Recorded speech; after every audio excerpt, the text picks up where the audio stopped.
Hello, this is the luckiest maths teacher in the world.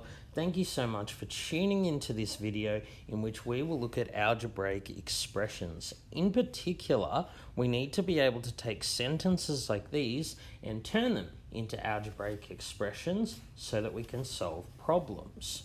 But in order to do that, we need to know first what an expression actually is.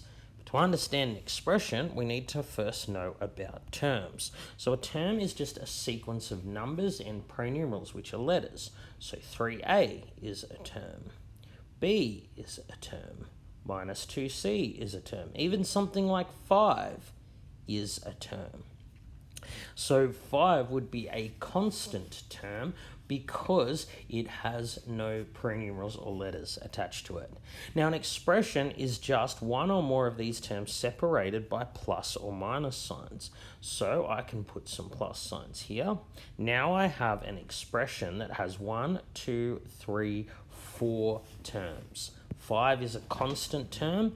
A, B, and C are called variables. Their value is not constant. It's not the same from question to question. It can change values. So this expression is not an equation because an equation requires an equal sign. So in this expression of 4 terms, the coefficient of A is 3.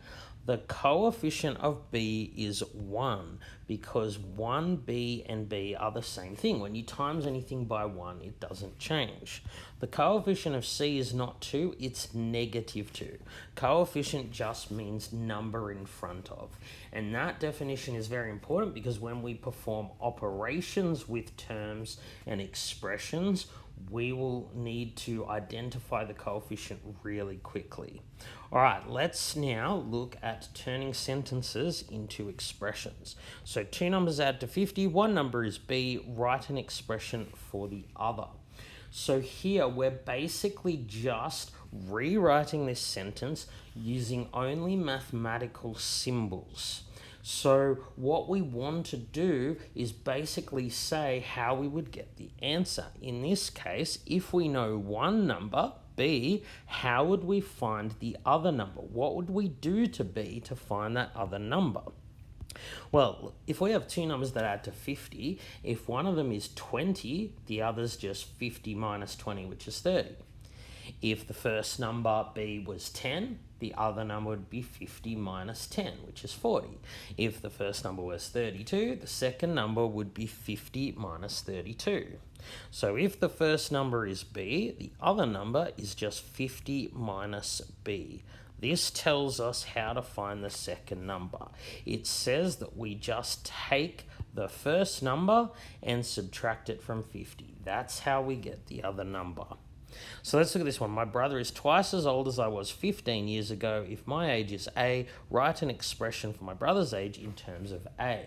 Again, we just want an expression that looks like this, so a group of terms that tells us how we would find my brother's age if we know my age. So if I'm A at the moment, I would just subtract 15 to find my age 15 years ago. If I'm 32 today, I would have been 17 15 years ago. But my brother's age is twice as old as I was 15 years ago. So I want to find twice that. I want to double that. So because I've subtracted 15 first, I want to do that first. I need brackets here. This will give my brother's age in terms of A. Whatever my age is, you subtract 15, then double it, and that will be my brother's age. All right, let's now take a look at substitution. So substitution just means to exchange, just like in sport. When you make a substitution, you exchange one player for another. In algebra, we are exchanging the value of pronumerals or letters for numbers. So we're going to take the expression square root of a squared plus b squared, and we're going to substitute or exchange a for negative 9. So everywhere I see an A, I replace it with a negative 9. It's a good idea always use brackets when substituting a negative. And I'm going to also substitute B for 12. So everywhere I see a B, I replace it with 12. All right, so order of operations means that I'm going to do the squares first. Now, negative 9 squared is positive 81. Square a negative, it's always positive. 12 squared is 144. So 81 plus 144 is 225, and the square root of 225 is 15.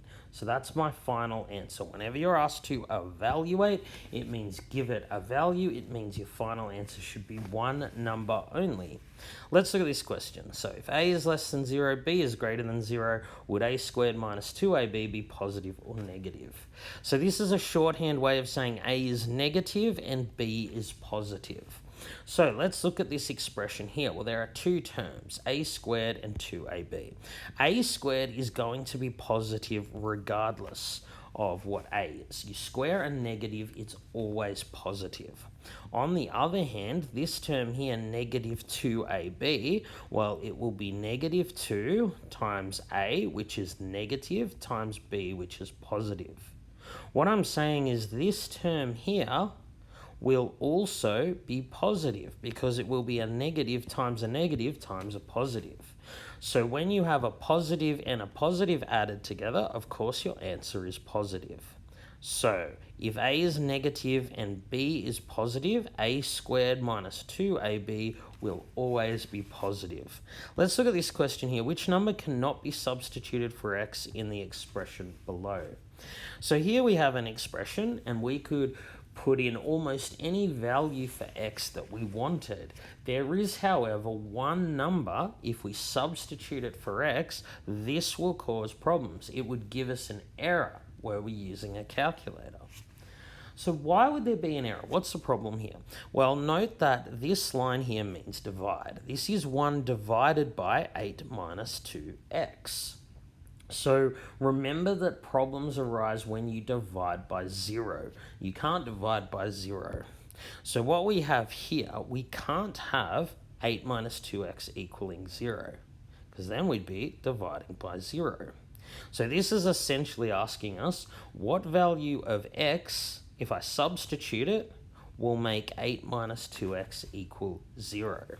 Well, if this thing on the bottom was 0, these two terms would be equal.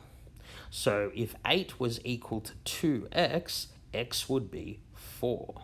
I cannot substitute x equals 4 into this expression here because then I'd get 1 over 8 minus 8. I'd have 1 over 0, which cannot be done.